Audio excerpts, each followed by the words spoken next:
నమస్తే.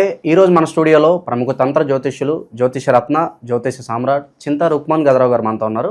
సో గురువు గారితో మాట్లాడేద్దాం. నమస్కారం గురుగారు. మాతృదేవోభవ, పితృదేవోభవ, ఆచార్య దేవోభవ. ఓం నమో మాందీశ్వరాయ నమః. గురుగారు, ఆగస్టు మాసం, విశేషంగా శ్రావణ మాసం, సింహరాశి వారి పరిస్థితి ఏ విధంగా ఉండిపోతుంది, ఎలాంటి పరిస్థితులు వీళ్ళకి ఎదురవుతాయి అంటారు, ఓవరాల్గా ఎలాంటి జాగ్రత్తలు తీసుకోవాలి ఈ శ్రావణ మాసం విశేషంగా? 2025 ఆగస్టు మాసము సింహరాశి వారి యొక్క మాస ఫలితాలు తెలుసుకునే ముందు వాళ్ళ యొక్క ఆ రాశి యొక్క స్వరూప స్వభావం మనం మాట్లాడుకుందాము. సింహరాశి అది చాలా గొప్ప రాశి. గ్రహరాజు సూర్యుడు యొక్క రాశి అది. కానీ పేరుకు సింహమే కానీ వీళ్ళు చిన్నపిల్లలని చెప్పచ్చు. వీళ్ళని పొగుడుతూ ఉంటే చాలు, చిన్న చంటి బిడ్డలాగానే ఉంటారు వీళ్ళు. పొగడితే వీళ్ళ యొక్క బలహీనత పొగడతల వల్లే నష్టపోయే రాశి సింహరాశి. వీళ్ళని ఎవరి ముందరన్నా కించపరిచి చిన్న విషయమైనా సరే అంటే మాత్రం, ఇంకొకరి ముందరంటే మాత్రం సెకండ్ల పైన అలగేస్తారు.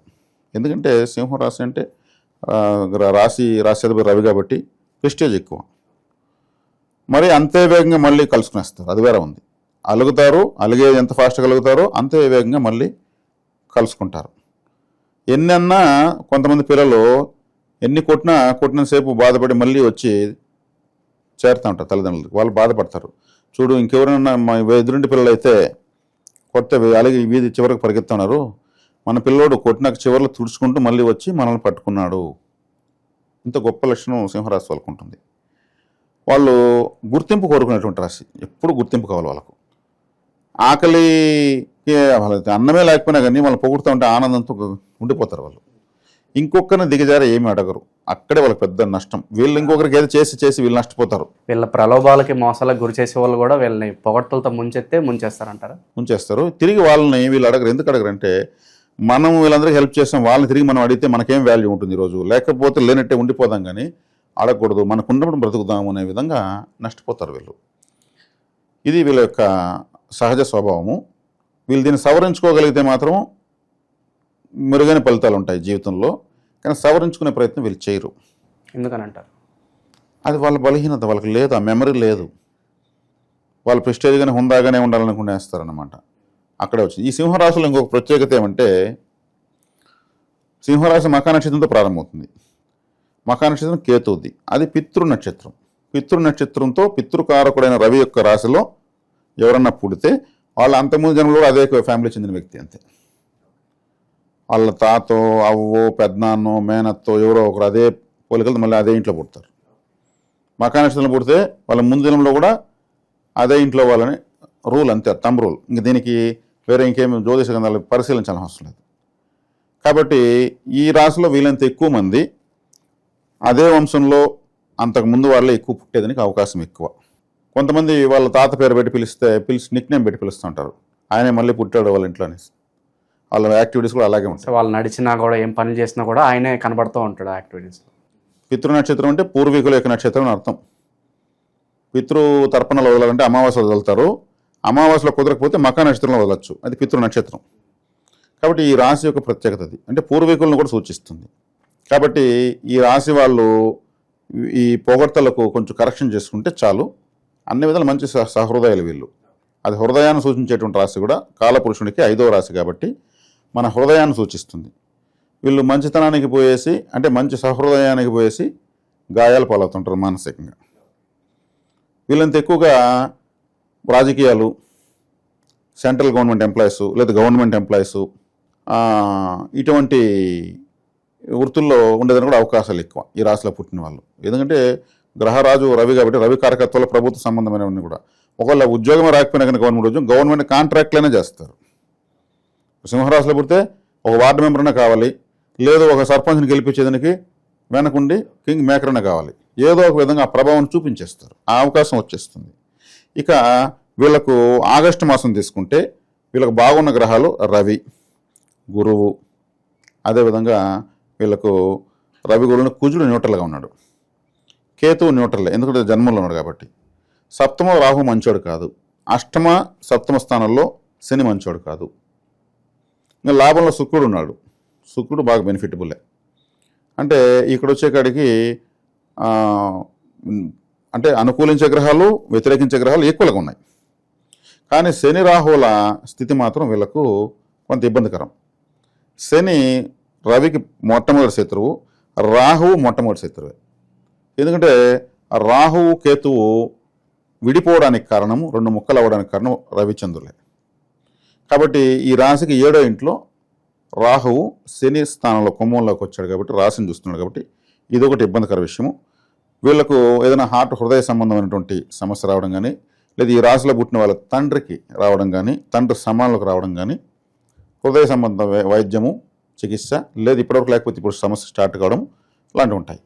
శని కూడా చూస్తున్నాడు కాబట్టి సూతకము అంటే వీళ్ళ సంబంధించినటువంటి రక్త సంబంధికులను చనిపోయేదానికి అవకాశం ఉంది. శని మృత్యుకారకుడు కదా, ఆయుష్ కారకుడు, ఆయుష్ను సూచించే శని రవిని చూస్తున్నాడంటే, రవి అంటే వంశము అని అర్థము. కాబట్టి ఎవరన్నా వీళ్ళ వంశంలో ఆయుష్ తీరో లేదు ఇంకేదో అనారోగ్యంతోనో రాహు చూస్తున్నాడు కాబట్టి వాళ్ళు స్ట్రాంగ్గా ఏం చేస్తున్నారు, రాశిని వీక్షిస్తున్నారు. కానీ స్వక్షేత్రంలో రవి ఉన్నా కానీ వాళ్ళ యొక్క తాకట తగులుతూ ఉంది. ద్వితీయంలో కుజుడు అంత యోగవంతమైన గ్రహమేం కాదు, న్యూట్రల్ అని చెప్పచ్చు. కాబట్టి ఏదన్నా అప్పు అవసరానికి చేసే అవకాశం కూడా వీళ్ళకి వస్తుంది. లాభంలో శుక్రుడు పాపగ్రహము, ఈ లగ్నానికి పాపగ్రహం శుక్రుడు లాభంలో పడడం మంచిదే. గురువు లాభంలో ఉన్నాడు. ఈ తాకట్లన్నీ ఉన్నా కానీ వీళ్ళకి పరిస్థితుల్లో సమన్వయం చేసుకోగలుగుతారు, అన్నిటినీ బ్యాలెన్స్ చేసేస్తారు. ఇప్పుడు అప్పు చేసి వ్యాపారం కూడా పెడుతూ ఉంటారు, అది రిస్క్ అనుకోవచ్చా, లేదంటే పర్లేదు ముందుకెళ్ళొచ్చు అంటారా? కొద్ది రోజులు లోపలి పడడం బెటర్. కుజుడు 3వ ఇంట్లోకి వెళ్ళే వరకు ఉండడం బెటర్. ఎందుకంటే కుజశనిలో తాకడు ఉంది ద్వితీయ అష్టమ స్థానాల్లో. కాబట్టి కొద్ది కాలం తర్వాత వీళ్ళు ఇప్పుడు స్టార్ట్ చేసినా కానీ కొద్ది కాలం తర్వాత ట్రాక్లోకి వస్తుంది. ఇప్పుడు స్టార్ట్ చేసే ఇమ్మీడియట్ మూమెంట్ రాదు. కాబట్టి అప్పు చేయడం అనేది అంత కరెక్ట్ అయితే కాదు. కొద్ది రోజుల తర్వాత చేస్తే ఇంకా బెటర్ ప్రాజెక్ట్ వీళ్ళకి అవకాశం వస్తుంది. ఇక దూర ప్రయాణం చేసే వాళ్ళకి ఏదైనా సూచన ఉందా? దూర ప్రయాణాలు చేసే వాళ్ళకి ఇప్పుడు ప్రస్తుతానికి వద్దండి. ఎందుకంటే దూర ప్రయాణము అంటేనే రాహువు, చంద్రుడు, వ్యయంలో బుధుడు ఉన్నాడు. బుధుడు ఈ రాశికి మంచివాడు కాదు. డాక్యుమెంట్ ప్రాబ్లం వచ్చేదని కూడా అవకాశం ఉంది. ఏదైనా డాక్యుమెంట్ కరెక్షన్స్ కూడా చూసుకోవాలి వీళ్ళు. బుధుడు అంటే డాక్యుమెంట్, ల్యాండ్ డాక్యుమెంట్స్ మరీ ముఖ్యంగా. కాబట్టి తల్లికి సంబంధించినటువంటి ఆస్తులు సంక్రమించే వాళ్ళు, లేదు ఇతరత్ర ఇంకేదన్నా డాక్యుమెంట్స్ ఉన్నవాళ్ళు ఆ డాక్యుమెంట్స్ 1-4 సార్లు వెరిఫికేషన్ చేసుకోవడం బెటరు. బుధుడు డాక్యుమెంట్ కారకుడు, బుధుడు వ్యయంలో నష్టంలో ఉన్నాడు కాబట్టి. ధనకారకుడు అయినటువంటి గురువు శుక్రులు లాభంలో ఉన్నారు. ఐడియాలు వెంటనే వస్తాయి, ఎలా తప్పించుకోవాలి, అన్నికి మనకి పోగలిగితే బెటరు. ఎందుకంటే సింహరాశి వాళ్ళు ప్రెస్టేజ్ ఎక్కువ చూస్తారు కాబట్టి వాళ్ళు కొంచెం తగ్గరు. కాబట్టి సొంత వాళ్ళే ఒక మాట అన్నా కూడా తీసుకోలేరు, ఎవరన్నా తీసుకోలేరు.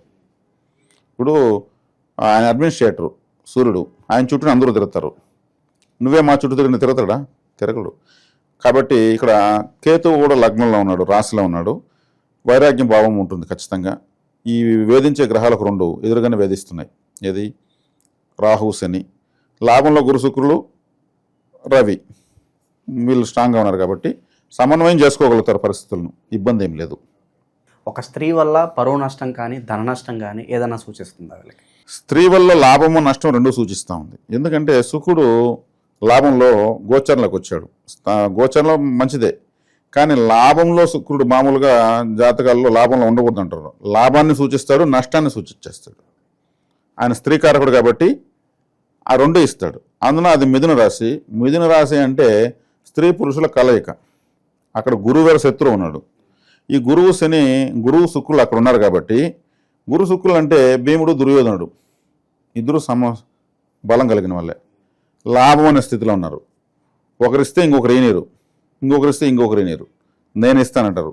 ఈ పోటాపోటీలో ఫలితం వచ్చేది కష్టం అవుతుంది. అయినా డిగ్రీస్ పరంగా గ్రహాలు దూరం జరుగుతాయి కాబట్టి, గురువు దీర్ఘ సంచార గ్రహం కాబట్టి, శుక్రుడు ఒక నెలపాటే ఉంటాడు కాబట్టి ఆయన వేగంగా వస్తాడు కాబట్టి, గురువుని దాటుకొని వచ్చేస్తాడు కాబట్టి శుక్రుడు వాళ్ళ ఫలితాన్ని వేగంగా ఇస్తాడు. దానివల్ల గురువుకి దగ్గరలో ఉన్నప్పుడు శుక్రుడు ఇవ్వలేడు అంటే స్త్రీ వల్ల నష్టం ఉండొచ్చు. దూరం జరిగినాక స్త్రీ వల్ల లాభం ఉంటుంది. ఇది డిగ్రీస్ పరంగా డిగ్రీ అస్ట్రాలజీలో వస్తుంది. ఇక విద్యార్థులు, నిరుద్యోగుల పరిస్థితి ఏంటంటారు ఓవరాల్గా వీళ్ళకి? విద్యార్థులకైతే బాగుంది.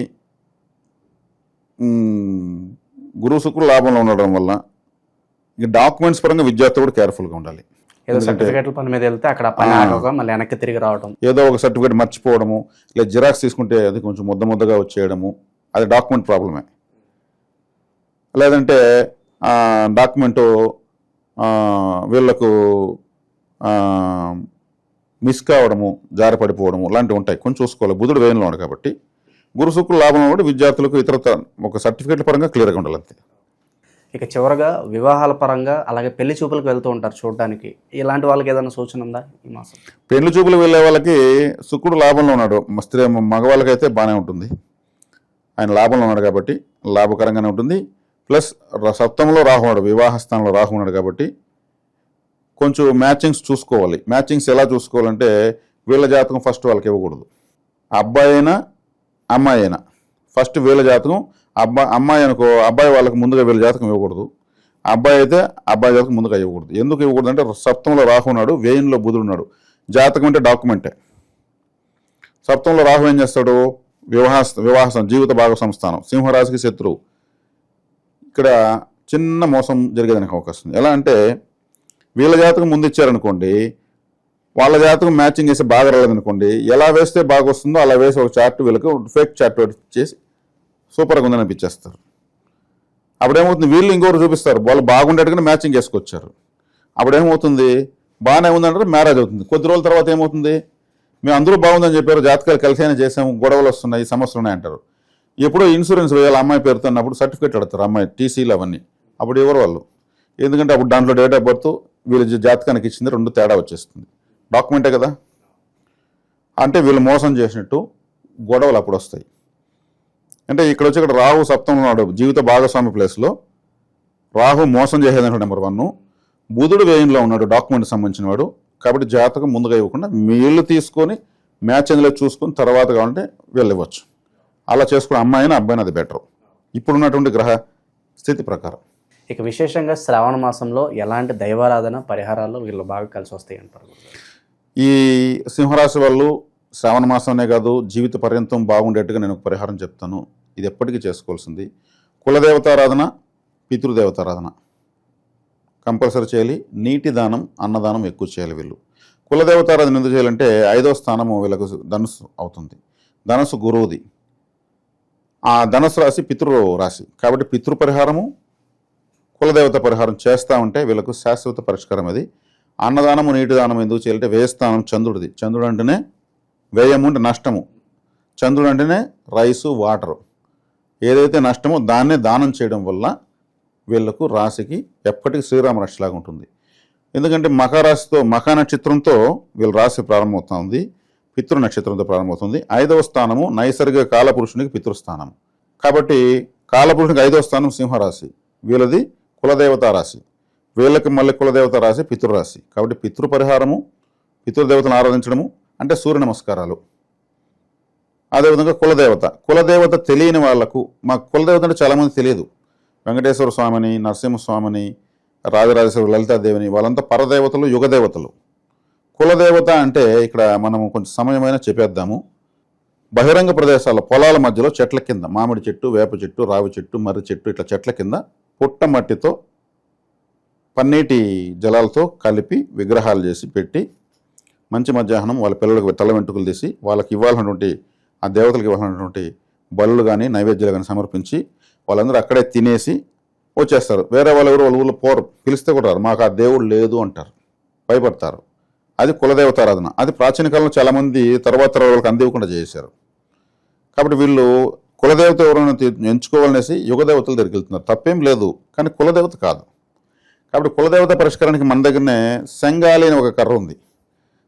ఆ సెంగాలి కర్రను కేరళ, తమిళనాడు, పాండిచ్చేరి, కర్ణాటక ప్రాంతాల్లో కులదేవతగా భావించి పూజ రూమ్లో పెట్టి ఆరాధిస్తారు.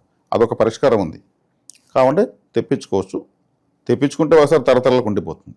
కాబట్టి సింహరాశి వాళ్ళకు కులదేవత, పితృదేవత, నీటి దానం, అన్నదానం, ఇది సూపర్ పరిష్కారం. సో ఓవరాల్గా సింహరాశి వాళ్ళకి వాళ్ళ జీవితాంతం ఉపయోగపడేలాగా మంచి దిశానిర్దేశం చేశారు గురుగారు. అద్భుతంగా వివరించారు. ధన్యవాదాలు.